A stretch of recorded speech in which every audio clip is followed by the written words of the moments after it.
নমস্কাৰ সকলোকে। আশা কৰোঁ সকলো ভালে আছে। আজি ৫ জুন অৰ্থাৎ বিশ্ব পৰিৱেশ দিৱস আৰু সেয়েহে আজিৰ দিনটো আমাৰ বিদ্যালয়টো অতি সুন্দৰকৈ উলহ মালহেৰে পালন কৰিবলৈ চেষ্টা কৰিলোঁ। আৰু এয়া আমাৰ অতি মৰমৰ ছাত্ৰ বিজুৱে এটা ধুনীয়া গছপুলি আনি আমাৰ বিদ্যালয়ৰ সন্মুখত ৰুলেহি। অকল এয়াই নহয়, আমাৰ বিদ্যালয়ৰ সকলো ছাত্ৰ ছাত্ৰীয়ে বিভিন্ন ধৰণৰ গছপুলি আনি বিদ্যালয়খনৰ চৌপাশে ৰুবলৈ যত্ন কৰিলে। আৰু লগতে আমাৰ বিদ্যালয়ৰ প্ৰধান শিক্ষক মহোদয়েও এটা গছপুলি আমাৰ বিদ্যালয়ৰ সন্মুখতে ৰুলে।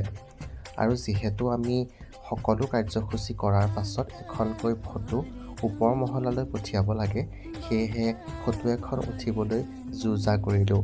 সকলো ছাত্ৰ ছাত্ৰীকে মাতি আনি এখন ফটো তুলিবলৈ যত্ন কৰিলোঁ। যিহেতু কেমেৰামেন ময়ে আছিলোঁ, সেয়েহে মই ফটোখনত নাই। আৰু লগতে আমাৰ অতি মৰমৰ ছাত্ৰ অনিকেতেও ফটো তুলিবলৈ যত্ন কৰিলে। যিহেতু সকলোৱে ফটো উঠিলে, মইহে উঠিব নোৱাৰিলোঁ, সেয়েহে মই ভাবিলোঁ মই নিজে এটা গছপুলি ৰোপণ কৰোঁ। আৰু সেয়ে গছপুলি এটা আনি দিছিল পুষ্পাই, আৰু তাকে মই আনি পেলাই এটা টাবত সুন্দৰকৈ ৰুবলৈ যত্ন কৰিলোঁ।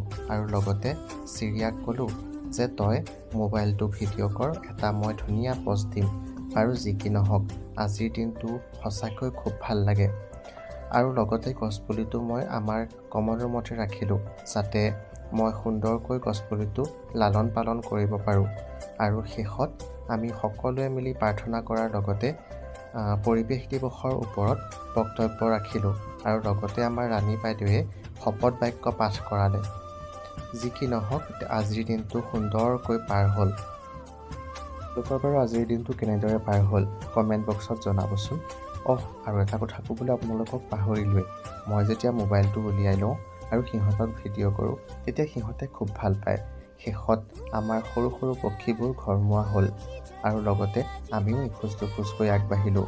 আৰু লগতে আমাৰ স্বপন ছাৰেও নিজৰ বাইকখনত খুব ষ্টাইলত ঘৰমুৱা হ'বলৈ যত্ন কৰিলে। যি কি নহওক, আজিৰ দিনটো খুবেই বেছি ভাল লাগিল। আৰু বিশেষ নকওঁ, সকলোৰে সুস্বাস্থ্য কামনা কৰিছোঁ। আৰু আজিলৈ ইমানেই। বাই।